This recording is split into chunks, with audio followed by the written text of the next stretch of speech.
you keep your heart open, you're preparing the ground for faith, faithfulness to grow out from.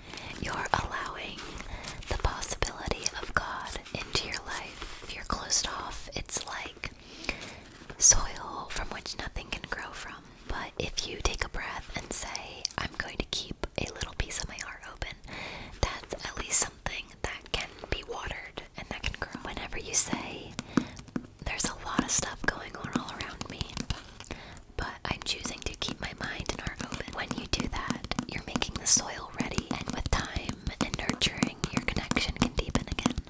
The second thing I would say, which is also connected with the first, is Jesus often spoke in parables. Now, the word parable comes from the Greek para, meaning alongside or side by side, and bol, meaning throw. So parable means throwing two things together, side by side. And Jesus would make a point of comparing two things, or a metaphor. And this often means that there are two meanings to his stories. For some people, a parable will go right over their head because they're not drawing the link to what Jesus is comparing. You remember when I read some other parables?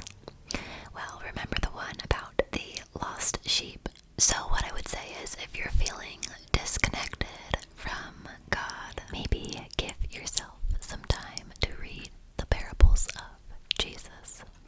The parable of fine pearls in Matthew 13:45 through 46 is a good example. This parable talks about a merchant seeking to find fine pearls. When the merchant finds the finest pearl, he sells everything he has to buy it. In this parable, Jesus likens the kingdom of heaven with the merchant.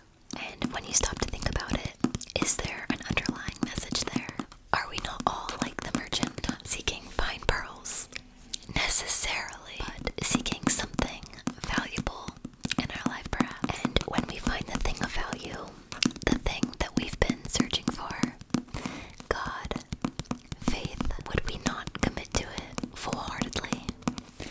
Can you feel those layers of meaning coming through? Perhaps you've heard the story of where Jesus multiplies 5 loaves of bread to feed 5,000 people.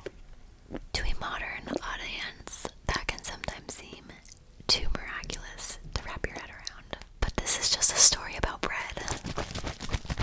When it talks about Jesus providing nourishment to all of the people, are we really talking about bread here? Is there a deeper meaning?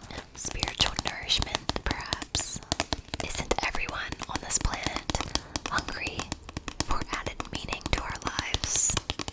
So when you start to draw out all of these additional meanings that Jesus was saying, you start to realize how much deeper these stories actually are.